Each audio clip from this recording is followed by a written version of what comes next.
വരാനുള്ള കുറച്ച് കാരണങ്ങൾ പറയാം. അതിലാദ്യമായിട്ട് വരുന്നത് അമിതമായിട്ട് വണ്ണമുള്ളവരിൽ ഹീൽ പെയിൻ വരാനുള്ള ചാൻസ് കൂടുന്നു. അതുപോലെ സ്പോർട്സ് തുടങ്ങിയ ആക്ടിവിറ്റീസിൽ ഓട്ടം അല്ലെങ്കിൽ ചാട്ടം ഇതൊക്കെ ഉള്ള ആളുകളിലും ഉപ്പൂറ്റി വേദനയ്ക്കുള്ള സാധ്യതയുണ്ട്.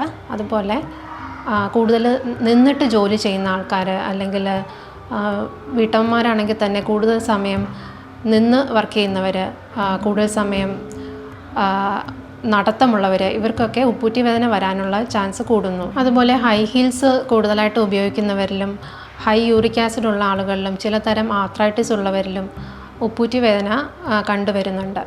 ഇനി പ്രധാനമായിട്ടും കാലിൻ്റെ അടിഭാഗത്തുള്ള ചില വ്യത്യാസങ്ങൾ അല്ലെങ്കിൽ ചില നീർക്കെട്ടുകൾ കൊണ്ടും ഉപ്പൂറ്റി വേദന വരുന്നു. അത് ഏതൊക്കെയാണെന്ന് നോക്കാം. അതിൽ ആദ്യമായിട്ട് വരുന്നതാണ് പ്ലാന്റാർ ഫേഷ്യാറ്റിസ് എന്ന കണ്ടീഷൻ. കാൽപാദത്തിൻ്റെ അടിയിൽ ഉപ്പൂറ്റിയിലെ കാൽക്കേനിയൽ ബോൺ അവിടെ തൊട്ട് വിരലുകൾ വരെ കണക്ട് ചെയ്യുന്ന ഒരു ഹാർഡായിട്ടുള്ള ഒരു ഫേഷ്യ അല്ലെങ്കിൽ ഒരു ഷീറ്റിനെയാണ് പ്ലാന്റാർ ഫേഷ്യ എന്ന് പറയുന്നത്. അപ്പോൾ ചില കാരണങ്ങൾ കൊണ്ട്, അതായത് അമിതമായ വണ്ണമോ അല്ലെങ്കിൽ കൂടുതൽ ലോങ് സ്റ്റാൻഡിങ്ങോ ഉള്ള കണ്ടീഷനിൽ ഈ ഒരു ബാൻഡിന് നീർക്കെട്ട് സംഭവിക്കുന്നു. അപ്പോൾ കാലിൻ്റെ പാദത്തിൽ വിരലുകളിൽ നിന്ന് ഈ ഒരു ബോൺ വരെ ഉപ്പൂറ്റി വരെയുള്ള ഏരിയയിൽ കാല് നിലത്ത് കുത്തുമ്പോൾ തന്നെ ഭയങ്കരമായിട്ടുള്ളൊരു സിവിയർ പെയിൻ അനുഭവപ്പെടുന്നു. ഈ ഒരു കണ്ടീഷനാണ് പ്ലാന്റാർ ഫേഷ്യാറ്റിസ് എന്ന് പറയുന്നത്. ഇതിൻ്റെ ഒരു പെയിൻ്റെ ഒരു നേച്ചർ നോക്കുവാണെങ്കിൽ, ഇപ്പോൾ രാവിലെ ബെഡിൽ നിന്ന് എഴുന്നേറ്റ് കാല് നിലത്ത് കുത്തുന്ന സമയത്ത് ആ ഒരു ടൈമിലൊക്കെ ആയിരിക്കും കൂടുതലായിട്ടും പെയിൻ ഉണ്ടാവുക. പിന്നീട് കുറച്ച് 2-3 സ്റ്റെപ്പ് നടക്കുകയോ അല്ലെങ്കിൽ ഡെയിലി ആക്ടിവിറ്റീസിലേക്ക് പോയി കഴിയുമ്പോൾ ഈ ഒരു പെയിൻ കുറഞ്ഞു വരുന്നതായിട്ട് കാണാം. അതുപോലെ വീണ്ടും ഒന്ന് റെസ്റ്റ് ചെയ്തിട്ട് വീണ്ടും നടക്കാൻ ശ്രമിക്കുമ്പോൾ ഈ ഒരു പെയിൻ അനുഭവപ്പെടുന്നു. അതാണ് പ്ലാന്റാർ ഫേഷ്യാറ്റിസിൻ്റെ പെയിൻ്റെ പ്രത്യേകത. ഇനി മറ്റൊരു കണ്ടീഷനാണ് കാൽക്കേനിയൽ സ്പർ കൊണ്ടുണ്ടാവുന്ന ഹീൽ പെയിൻ. അതായത് കൂടുതൽ നാൾ പ്ലാന്റാർ ഫേഷ്യാറ്റിസ് അല്ലെങ്കിൽ നീർക്കെട്ടുള്ള ആളുകൾക്ക് കാൽക്കേനിയൽ ബോൺ, ഈ ഒരു ഹീൽ ബോണിൽ ഒരു ചെറിയ മുള്ളു പോലെ ബോണി പ്രൊജക്ഷൻസ് ഫോം ചെയ്യുന്നു. അതുപോലെ ബോണിൻ്റെ ഒരു ഡീജനറേറ്റീവ് ഇഷ്യൂസ് കൊണ്ടും അല്ലെങ്കിൽ കണ്ടിന്യൂസ് ആയിട്ട് നടത്തം അല്ലെങ്കിൽ സ്റ്റാൻഡിങ് ഒക്കെ ഉള്ള ആളുകൾക്ക് ഈ ഒരു ബോൺ ഫോർമേഷൻ്റെ അല്ലെങ്കിൽ ഹൈ യൂറിക് ആസിഡ് ഉള്ള ആളുകളിലും ചിലപ്പോൾ ഈ ഒരു സ്പർ ഫോർമേഷൻ കാണാറുണ്ട്. ഈ ഒരു വേദനയുടെ, ഈ കാൽക്കേനിയൽ സ്പറിൻ്റെ വേദനയുടെ പ്രത്യേകത എന്ന് വെച്ച് കഴിഞ്ഞാൽ അത് കൂടുതലായിട്ടും ആ ഒരു ഹീൽ ബോണിൻ്റെ ഉപ്പൂറ്റിയുടെ ഭാഗത്ത് ആയിരിക്കും ഉണ്ടാവുക. പ്ലാന്റാർ ഫേഷ്യാറ്റിസ് ഉള്ള ആളുകളിൽ ഇത് വരാനുള്ള ചാൻസും കൂടുതലാണ്. ഇനി മറ്റൊരു കണ്ടീഷനാണ് അക്കിലീസ് ടെൻഡനൈറ്റിസ് എന്ന് പറയുന്നത്. അതായത് ഉപ്പൂറ്റിയുടെ ഭാഗത്തുള്ള കാൽക്കേനിയൽ ബോണിൽ നിന്നും കാലിൻ്റെ ബാക്ക് സൈഡിലോട്ട് ഒരു കണക്ഷൻ ഉണ്ട്. അതാണ് അക്കിലീസ് ടെൻഡൻ. ഈ ഒരു ടെൻഡനിൽ കൂടുതൽ സ്ട്രെയിൻ വരുന്ന സമയങ്ങളിൽ, അതായത് എക്സാമ്പിൾ സ്പോർട്സ് ആക്ടിവിറ്റീസ്, ഓട്ടം ഒക്കെ ഉള്ളവർക്കാണ് കൂടുതലായിട്ടും ഇത് കാണുന്നത്. അവർക്ക് ഈ ഒരു ടെൻഡനിൽ ഇൻഫ്ലമേഷൻ വന്നിട്ട് കാലിൻ്റെ പിൻഭാഗത്തേക്ക് ഒരു പെയിൻ വരുന്നു. അതും ഹീൽ പെയിനിന് ഒരു കാരണമാണ്. മറ്റൊരു കണ്ടീഷനാണ് ഫ്ലാറ്റ് ഫൂട്ടുള്ള കണ്ടീഷൻസ്. അതായത് ചില ആളുകളിൽ കാലിൻ്റെ ഒരു ആർച്ച് ഉണ്ടാവില്ല, അവരുടെ കാലിൻ്റെ പാദം ഫ്ലാറ്റ് ആയിരിക്കും.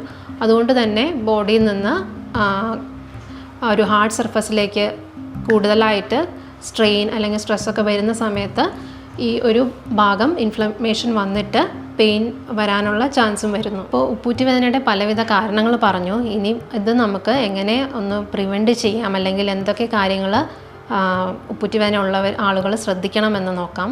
അതിലാദ്യമായിട്ട് വരുന്നത് പാദരക്ഷകൾ നമ്മുടെ കറക്റ്റ് സൈസിനായിട്ടുള്ളതായിരിക്കണം ഉപയോഗിക്കുന്നത്. അത് ചെറുതോ അല്ലെങ്കിൽ വലുതോ ആവാൻ പാടില്ല. കൂടുതൽ സമയം ഒരു ഹാർഡ് സർഫസ് അല്ലെങ്കിൽ ഇപ്പോൾ മാർബിൾ, ഗ്രാനൈറ്റ് പോലുള്ള സർഫസിലേക്ക് നമ്മൾ നടക്കുകയോ സ്റ്റാൻഡ് ചെയ്യുന്നോ കണ്ടീഷൻ വരുമ്പോൾ തീർച്ചയായിട്ടും പാദരക്ഷകൾ ഉപയോഗിക്കുക. അതുപോലെ ഉപ്പൂറ്റി വേദന ഉള്ള ആളുകൾ കണ്ടിന്യൂസ് ആയിട്ട് സ്റ്റാൻഡ് ചെയ്യുന്ന അവോയ്ഡ് ചെയ്യുക. അതായത് ഇപ്പോൾ 1 മണിക്കൂറൊക്കെ നിന്ന് വർക്ക് ചെയ്യുന്നവർ അതിന് ശേഷം ഒരു 15-20 മിനിറ്റ് ഒന്ന് റെസ്റ്റ് ചെയ്യണം. അതിനുശേഷം വീണ്ടും അവൻ്റെ ജോബ് കണ്ടിന്യൂ ചെയ്യാവുന്നതാണ്. ഈ ഒരു റെസ്റ്റ് എന്തുകൊണ്ട് വേണം എന്ന് വെച്ച് കഴിഞ്ഞാൽ അവിടെ നീർക്കെട്ട് പ്രിവെൻറ്റ് ചെയ്യാൻ വേണ്ടിയിട്ടാണ് ഇടയ്ക്ക് ഒരു റെസ്റ്റ് നമ്മൾ നിർദ്ദേശിക്കുന്നത്. അതുപോലെ തന്നെ കാലിൻ്റെ അടിയിൽ കൃത്യമായിട്ടുള്ള ചെരുപ്പിനകത്ത് സോള് യൂസ് ചെയ്യുക. സോൾ സപ്പോർട്ട് വേണ്ടവർക്ക് അങ്ങനെയും ചെയ്യാവുന്നതാണ്.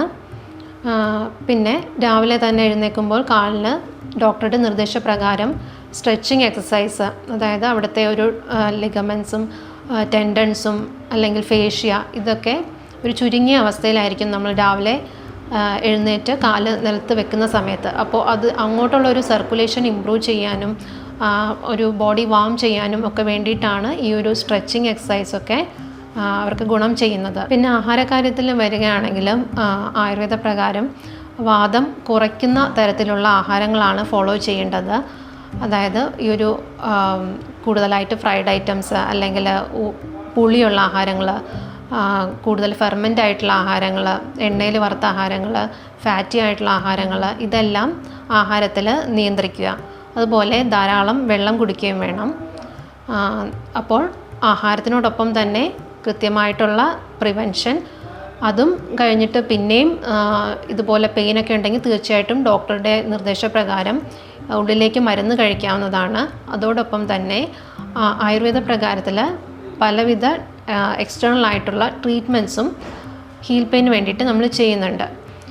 അപ്പോൾ അതിൽ പ്രധാന ചികിത്സകളാണ് പല വിധത്തിലുള്ള സ്വേദ ചികിത്സകൾ, രൂക്ഷസ്വേദം അല്ലെങ്കിൽ പിണ്ടസ്വേദം തുടങ്ങിയ ചികിത്സകൾ. പിന്നെ മെഡിസിൻ, ഇൻഫ്ലമേഷൻ കുറയ്ക്കാനായിട്ടുള്ള മെഡിസിൻ വെച്ചിട്ടുള്ള ലേപനങ്ങൾ അല്ലെങ്കിൽ ബാൻഡേജ് ട്രീറ്റ്മെൻറ്റ്, ഇതെല്ലാം വളരെ ഹെൽപ്ഫുള്ളാണ്. അമിതമായ വണ്ണമുള്ളവർ വണ്ണം കുറയ്ക്കാനുള്ള മാർഗ്ഗങ്ങളും സ്വീകരിക്കണം. അപ്പോൾ തന്നെ ഉപ്പൂറ്റുവേദന കുറയ്ക്കാനായിട്ട് സാധിക്കും. അപ്പോൾ മേൽപ്പറഞ്ഞ കാര്യങ്ങളെല്ലാം ശ്രദ്ധിച്ചുകൊണ്ട് കൃത്യമായ medicines, treatment, life style changes, ഇതുകൊണ്ട് നമുക്ക് ഉപ്പൂറ്റുവേദന പ്രിവെൻറ്റ് ചെയ്യാനായിട്ട് സാധിക്കും.